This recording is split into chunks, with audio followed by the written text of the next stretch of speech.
గౌరవ డిఎంహెచ్ఓ గారు, అదేవిధంగా కార్యక్రమ నిర్వాహకులు పోలియో ఇమ్యునైజేషన్ ఆఫీసర్ గారు, అదేవిధంగా గౌరవ జిల్లా కలెక్టర్ గారు, గౌరవ శాసనసభ్యులు మా మిత్రుడు మాజీ హుస్సేన్ గారు, అదేవిధంగా గౌరవ కార్పొరేటర్ గారు, మిగతా వేదిక మీద మిత్రులు, ఇక్కడికి వచ్చేసినటువంటి తల్లిదండ్రులందరికీ కూడా, పాత్రికేయులందరికీ కూడా నమస్కారం.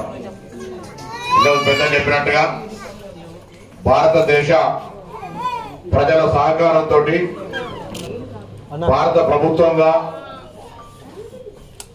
27వసారి నిర్వహిస్తున్న ఈ పోలియో చుక్కల కార్యక్రమం వల్ల మన దేశం ఈరోజు పోలియో రహిత దేశంగా ఉన్నదంటే ఇది యావత్ దేశ ప్రజల సహకారము, ప్రభుత్వం యొక్క ప్రతిజ్ఞ.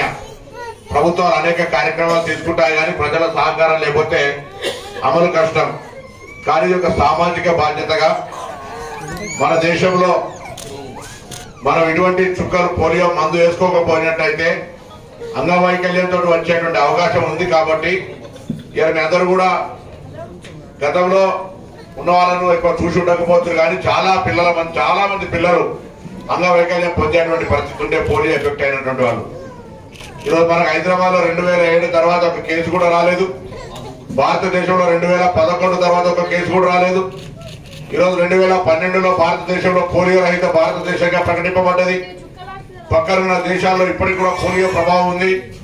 ఈ విధంగా ముందుకు సాగుతున్న సందర్భంలో నిరంతరంగా నేను ఈరోజు హైదరాబాద్ జిల్లా ఇన్ఛార్జ్ మంత్రిగా హైదరాబాద్ లో ఉన్నటువంటి ప్రతి కుటుంబ సభ్యుడిని, ఇంట్లో 5 సంవత్సరాల లోపున్న పిల్లలందరూ కూడా ఈ రోజు గౌరవ జిల్లా కలెక్టర్ ప్రభుత్వం యాంత్రాంగం తరఫున దాదాపు 3000 కేంద్రాలు, 2800 కేంద్రాలేమో క్షేత్రస్థాయిలో, దాదాపు 80 క్షేత్రాలు మొబైల్ స్థాయిలో, ఇంకొక 80 క్షేత్రాలను మరి ట్రాన్సిట్ పాయింట్లుగా అంటే బస్ స్టాండ్ లో అక్కడ ఇక్కడ అటువంటి పెట్టినటువంటి పరిస్థితి ఉంది. కాబట్టి మీకు ఎక్కడ అవకాశం ఉంటే అక్కడ 10 నిమిషాలు సమయం ఇచ్చి ఇదే రోజు సాయంత్రం వరకు ఉండే ఈ రోజును పోలియో మీ ఇంటి దగ్గర కానీ ఇంటి చుట్టుపక్కల కానీ ఎక్కడున్నా యావత్ తెలంగాణ రాష్ట్రంలో ఉన్నటువంటి పిల్లలందరూ కూడా వాళ్ళ తల్లిదండ్రులు ఈ పోలియో చుక్కలు వేయించాలని హృదయపూర్వకంగా విజ్ఞప్తి చేస్తా ఉన్నా. నిర్లక్ష్యం వద్దు. మనం పిల్లవాడి భవిష్యత్తుతో ఆడుకోవద్దు. కాబట్టి కొద్ది ఆయనకి పోదాం అనుకునేటువంటి ఆలోచన వదిలిపెట్టి వెంటనే పోలియో చుక్కలు వేయించుకోమని చెప్పి సందర్భంగా కోరుతా ఉన్నాం. లేనకైతే కూడా 4, 5, 6 నాడు దాదాపు 11,000 మంది సిబ్బంది హైదరాబాద్ లో రాష్ట్ర వ్యాప్తంగా కొన్ని లక్షల మంది సిబ్బంది ఇంటింటికి తిరుగుతారు.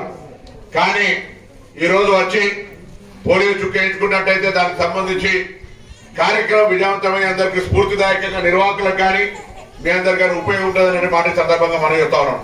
అదేవిధంగా ఈ రోజు ఈ రాష్ట్ర ప్రభుత్వం వైద్య పరంగా అనేక ప్రత్యేక శ్రద్ధలు తీసుకున్నది. ఇప్పుడే గౌరవ శాసనసభ్యుడు కోరినట్టుగా అది సరోజిని హాస్పిటల్ కావచ్చు, నీలోఫర్ కావచ్చు, ఎంఎన్జే కావచ్చు, లేకపోతే ఏరియా హాస్పిటల్ కావచ్చు, వాటిని ప్రత్యేకించి मैं आपके साथ आऊंगा, हॉस्पिटल विजिट करेंगे और चाहे तो हैदराबाद शहर के लिए जो हेल्थ मिनिस्टर के साथ स्पेशली रिव्यू करके हॉस्पिटलों की हालातों के ऊपर अपने डिस्कशन करने के लिए भी हम जल्द से जल्द फैसला लेंगे. ये बात आपसे कहते हुए हम మీరందరూ కూడా ఇలా ఆరోగ్యం ఉంటే అన్నిటికంటే మహాభాగ్యం.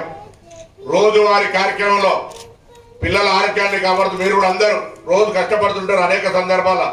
కానీ ఆరోగ్యం టైంకి తినకపోవడమో, కొంచెం నడవకపోవడమో, సరైన విధంగా ఉండకపోవడం వల్ల అనవసరమైనటువంటి డబ్బు ఆరోగ్యం పేరుగా ఖర్చు చేయడం కావచ్చు, ఇతరులకు ఇబ్బంది కలిగేసేటువంటి పరిస్థితి ఉంటుంది. కాబట్టి దయచేసి ఆరోగ్యాన్ని కాపాడుకోవాలని సందర్భంగా కోరుతూ, ఎక్కువసేపు చిన్నపిల్లలు ఎక్కువసేపు ఇది రాజకీయ సభ కాదు కాబట్టి దయచేసి చిన్నపిల్లలందరికీ కూడా చాలా జాగ్రత్తగా చూసుకోండి. పోలియో కానీ ఇంకా మొన్న 0 రక్తహీనత అంటే బ్లడ్ ప్రెషర్, బ్లడ్ తక్కువ ఉండేటువంటి రక్త కణాలకు సంబంధించి కూడా ఒక కార్యక్రమం తీసుకోవడం. ఆ విధంగా ఏ ప్రభుత్వం ఏ కార్యక్రమం తీసుకొచ్చినా సంక్షేమంగా పిల్లలకు కానీ అందరికి బాగుండాలని కోరుకుంటారు. కాబట్టి ఈ రోజు జరుగుతున్న పల్స్ పోలియో విజయవంతం చేయాలని అందరూ కూడా మరొక్కసారి రాష్ట్ర ప్రభుత్వం తరఫున తెలంగాణ ప్రజలకు విజ్ఞప్తి చేస్తా ఉన్నాను. ధన్యవాదాలు.